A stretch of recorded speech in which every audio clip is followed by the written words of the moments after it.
Bien, buenas noches para todos, mis amados hermanos.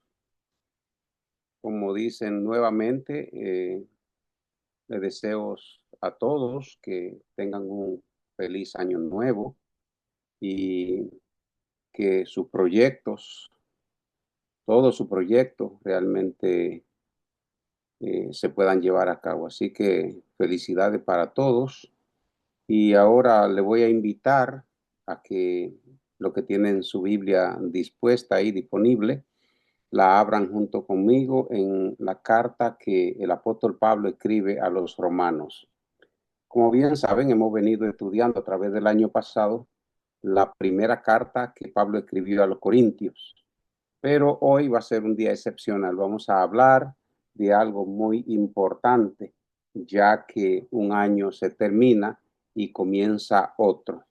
Así que hoy quiero tener la lectura de un versículo que lo encontramos en la carta a los romanos, en el capítulo 8, y vamos a leer ese versículo, es el versículo 28. Ese versículo dice de la siguiente manera: y sabemos que a los que aman a Dios, todas las cosas les ayudan a bien. Esto es, a lo que conforme a su propósito son llamados. Es un excelente texto y este texto en esta noche de nuestro estudio tiene un tema que le vamos a poner.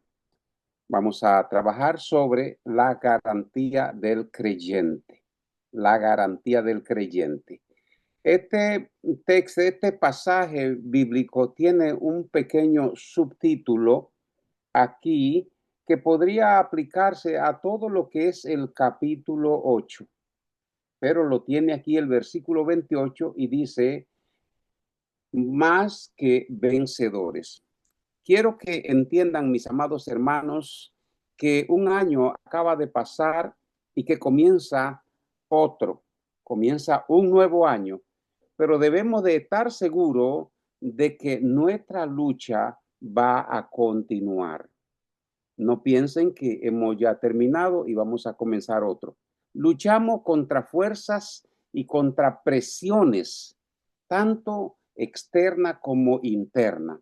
Así que luchamos contra el peso de tribulaciones, contra el desaliento, el dolor, la enfermedad, el desgaste de nuestro cuerpo. Y esto se debe al paso de los años.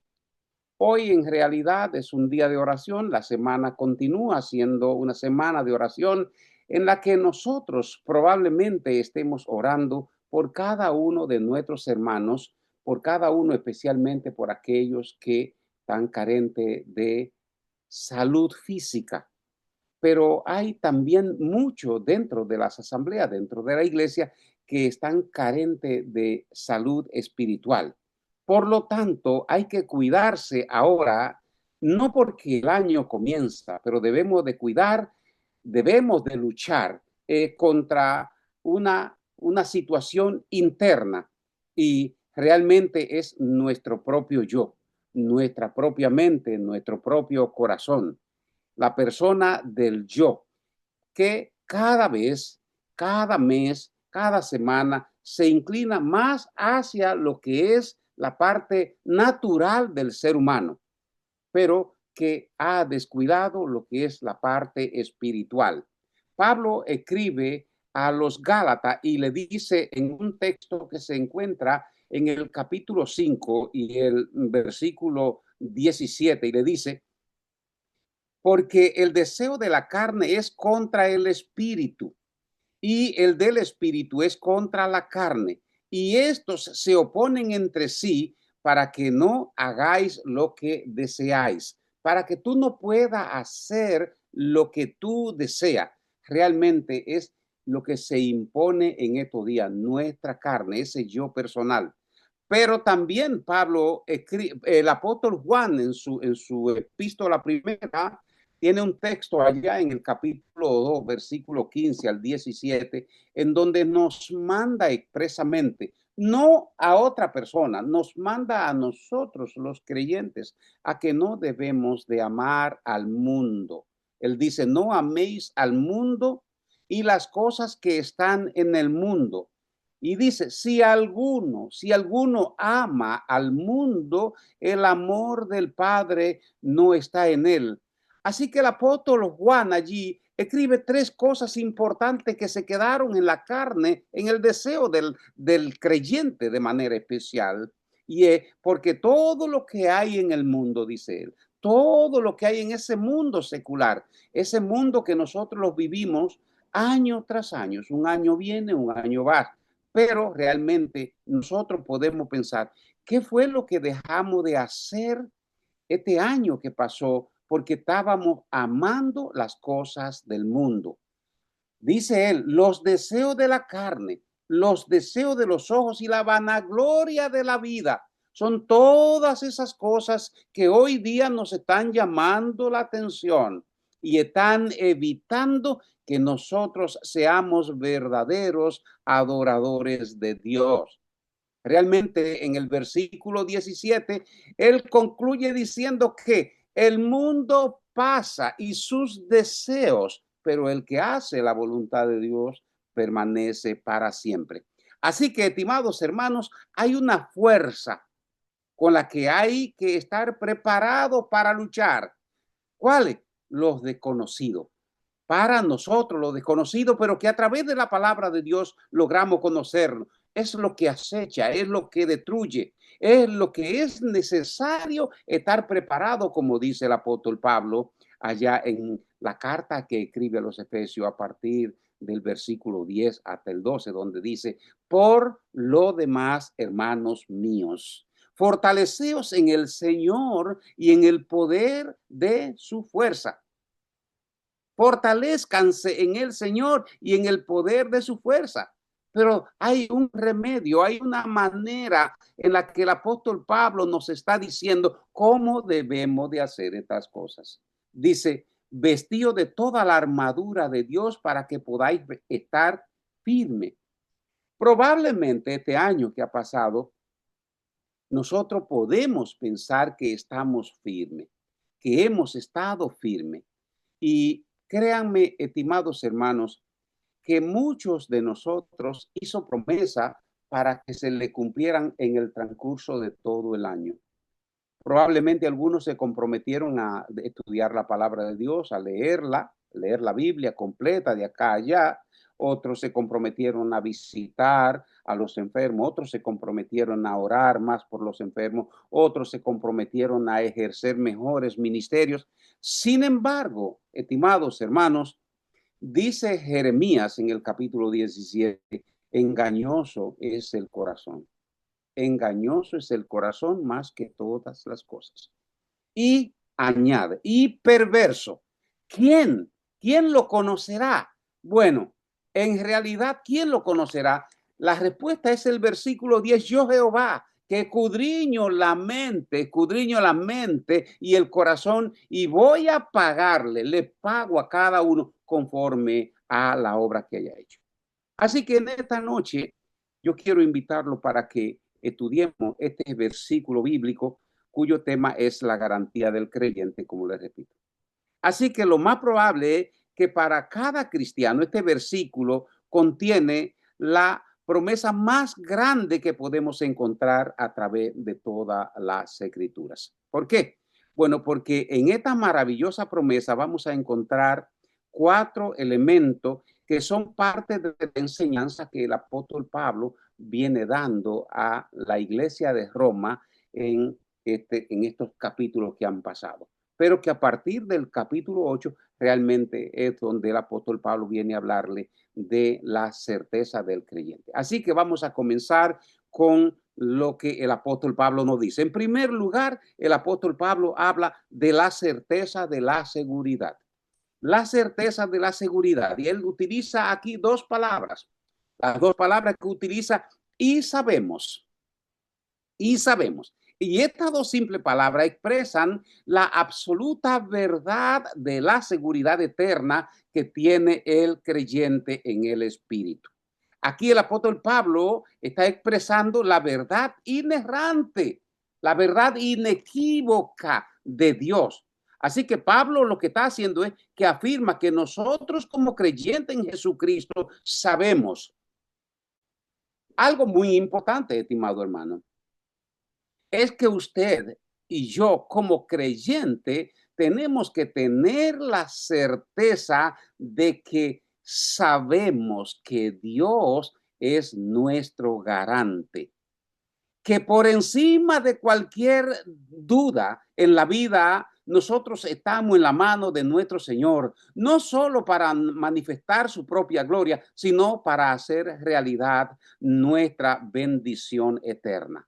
Esa es la realidad que nosotros tenemos que tener y el apóstol Pablo nos la da aquí. La expresión sabemos aquí y sabemos significa que usted puede saber, que yo puedo saber, que usted tiene que estar seguro de saber, que yo tengo que estar seguro de saber. Así que muchos cristianos, y esto es lamentable, tanto en el pasado como en nuestros días, están comenzando a dudar y han dudado de creer que Dios tiene la seguridad de su salvación.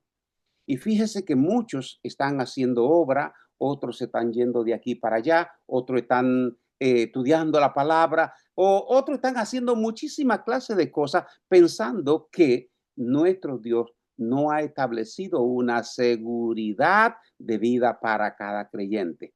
Por tanto, mis amados hermanos, el creyente tiene que tener la certeza de que jamás será expulsado de la ciudadanía celestial. Jamás se le va a confiscar.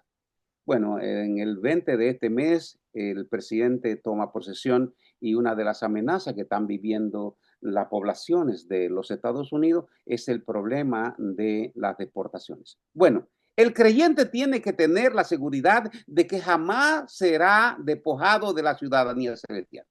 El creyente tiene que estar seguro de que jamás será echado de la familia de Dios. El creyente tiene que estar seguro de que jamás será expulsado de la casa de su padre. ¿Por qué? Porque esta es la seguridad, que las bendiciones de Dios para en Cristo son reales y son eternas. En segundo lugar, tenemos lo que dice el apóstol Pablo, el alcance de esa seguridad. Leemos que a los que aman a Dios, todas las cosas les ayudan a bien. En primer lugar, nosotros dijimos y sabemos, usted tiene que estar seguro. En segundo lugar, el apóstol Pablo dice que eso tiene un alcance. ¿Cuál es el alcance? Bueno, que a los que aman a Dios, todas las cosas les ayudan a bien. Así que Dios, por tanto, es el garante infalible, como decía mi hermano en su oración, es quien hace que todas las cosas contribuyan para el bien del creyente.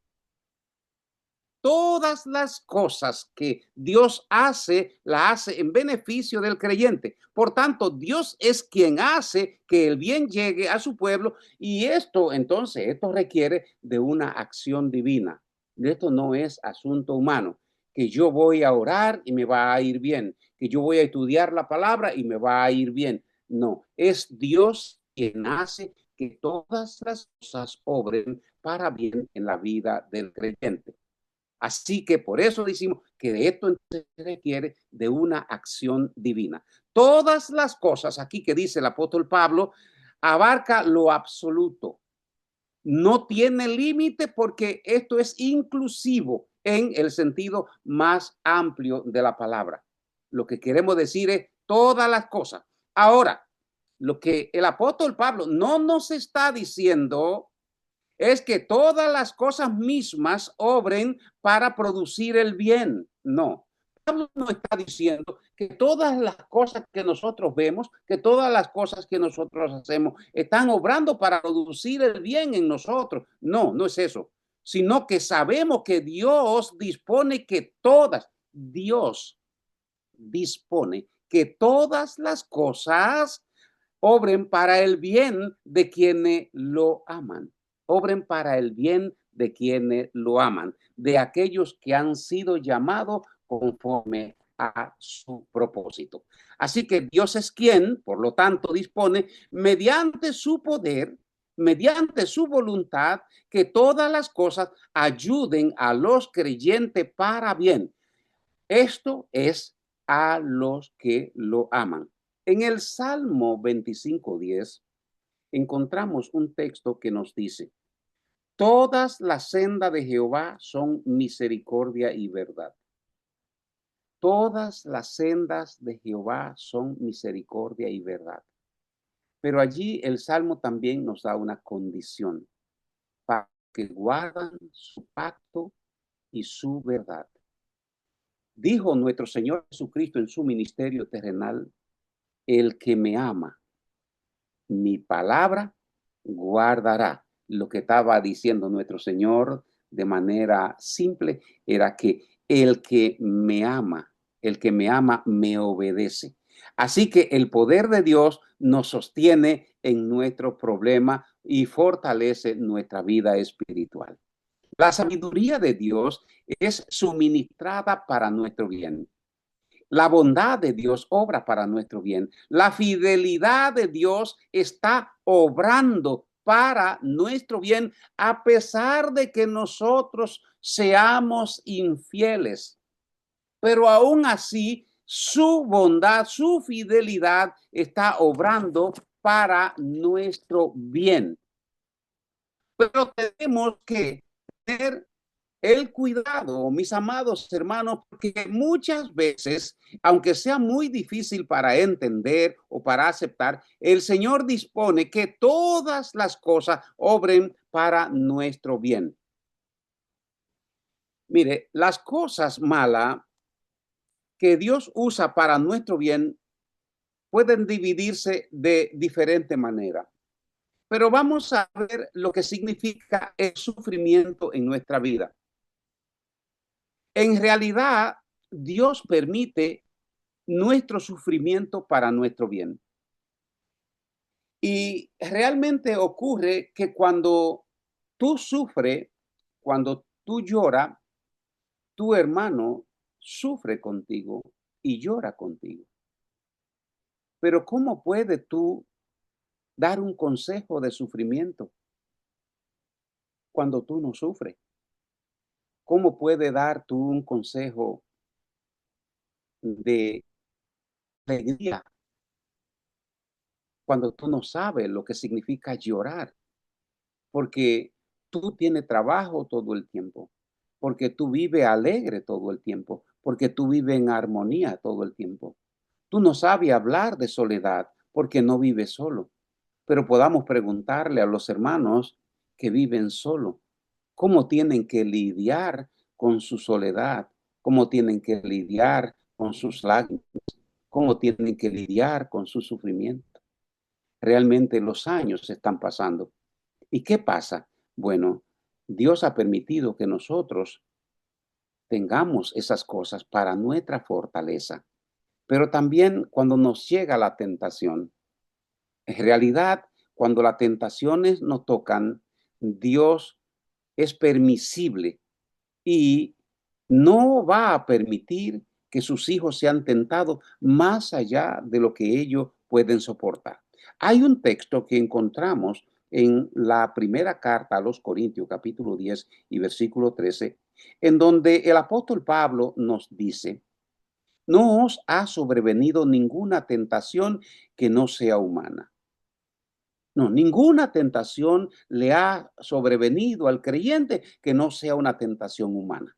Pero él sostiene que fiel es Dios, que que no nos dejará ser tentado más de lo que podáis resistir, sino que dará también juntamente con la tentación que nos dará la salida para que podáis soportar. Así que no importa, hermano, que usted se vea tentado. Dios no va a permitir que usted sea tentado más allá, como dice Santiago en su epístola en el capítulo 1, versículo 12.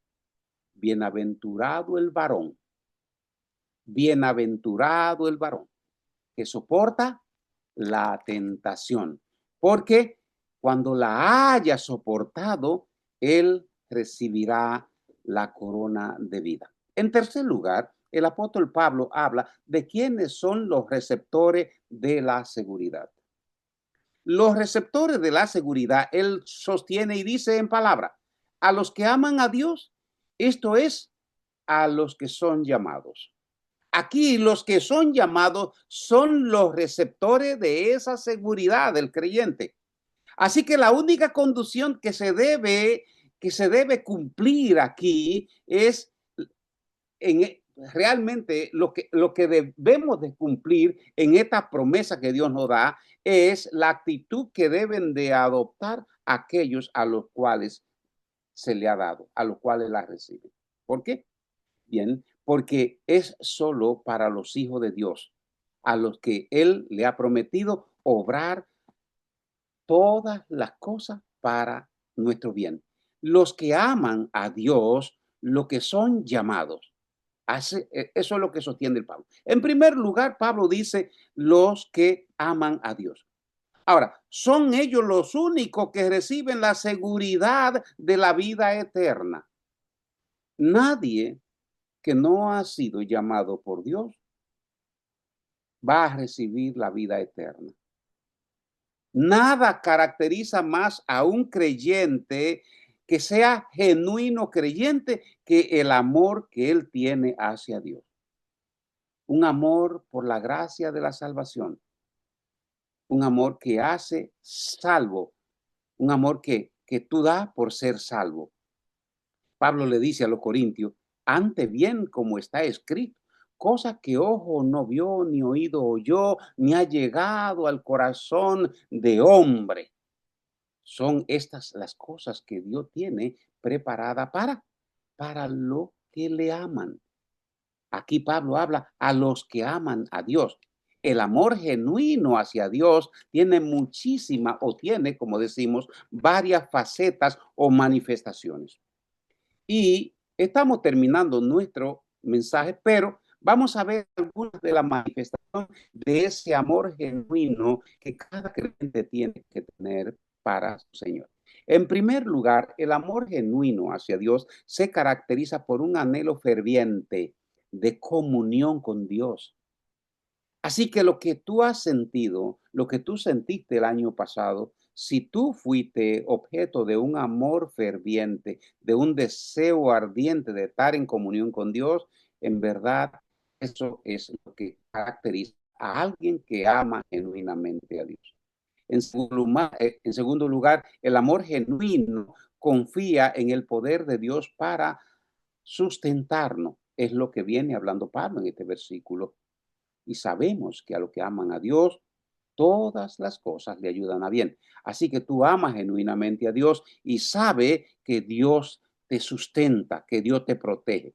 El amor genuino se caracteriza por una paz que solo Él puede transmitir. Es solo Dios quien puede transmitir esa paz. Nuestro Señor Jesucristo en su ministerio terrenal nos dijo, mi paz os dejo, mi paz os doy. Pero recuerden, yo no os la doy como el mundo la da. Así que el amor genuino que caracteriza a aquellos que aman a Dios es sensible para honrarlo y para obedecerlo. Fíjese, hay muchísimas maneras, estimados hermanos, en las cuales nosotros deshonramos a Dios, en los cuales nosotros dejamos de obedecer a Dios. Porque cuando no oramos, cuando no estudiamos su palabra, cuando no damos su palabra, no estamos honrando a Dios y tampoco le estamos obedeciendo. Porque Él dijo antes de su partida, toda potestad me ha sido dada. Es decir, a mí se me ha dado todo y yo le digo a ustedes, vayan, pero en realidad pasan los años, uno viene, otro va, y nosotros casi nunca estamos yendo, casi nunca estamos obedeciendo a eso. Así es que un amor genuino por Dios se caracteriza porque por amar a aquello que Dios ama. ¿Qué es lo que tú has dejado de amar? ¿Qué es lo que yo he dejado de amar? En la iglesia de Éfeso, allí en Apocalipsis, se le acusó de haber perdido el primer amor. El amor genuino hacia Dios se caracteriza, ¿por qué? Bueno, por amar a su prójimo como a uno mismo. Eso es un mandato de Dios. Ama a tu prójimo como a ti mismo. Así que Dios, que es amor, nos manda que debemos de amar a nuestro prójimo. Así que el amor genuino también se caracteriza por aborrecer lo que Dios aborrece. ¿Qué es lo que más Dios aborrece? El pecado. Ahora, ¿cómo estamos nosotros? Bien que podemos decir que el pecado, tanto en el creyente como en el incrédulo, es totalmente malo y perverso. Sin embargo, el creyente sabe que su carga ha sido llevada por nuestro Señor Jesucristo y que ya Él no está atento a eso. Ahora, todo lo que tienen el amor genuino por el Señor, estimados hermanos, están confiados y aman la venida de nuestro Señor Jesucristo. En cuarto y último lugar, tenemos lo que dice el apóstol Pablo, la fuente de la seguridad. ¿De dónde entonces, dice el apóstol Pablo, viene la seguridad del creyente? Finalmente él dice, ¿cuál es la fuente de la seguridad del creyente? Aquí lo que Pablo dice, conforme a su propósito, conforme a su propósito son llamados. Así que Dios es el que dispone entonces que todas las cosas obren de manera que sean para el bien de sus hijos, porque esto es conforme al propósito divino. Esto es conforme al propósito de Dios, no es conforme al propósito humano. No, no, no, no. El propósito más amplio que tiene Dios acerca de la humanidad es proporcionarle salvación. Él proporcionó a su amado Hijo.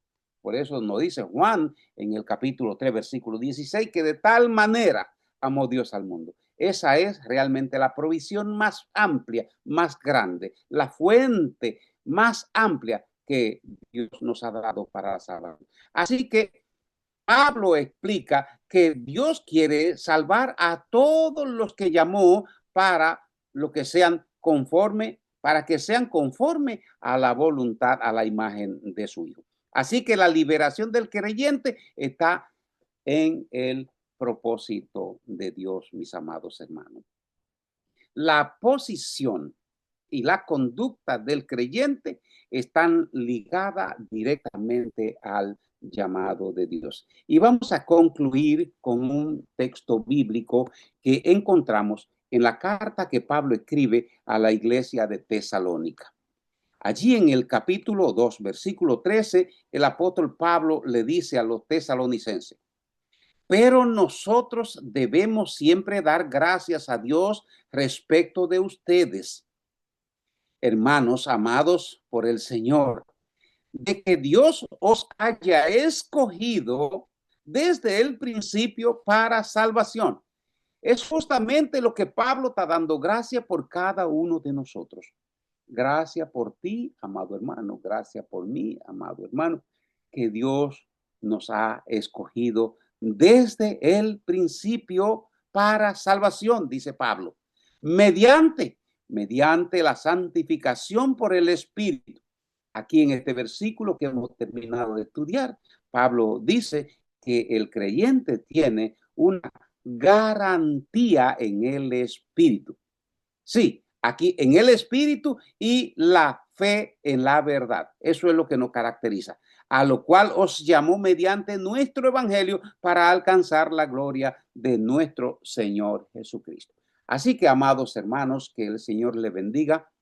Mañana, si Dios nos permite, estaremos también nuevamente reunidos para orar y para poner delante de nuestro Dios todos nuestros problemas. Así que Dios le bendiga, que duerman bien y muchas felicidades a todos en este nuevo año.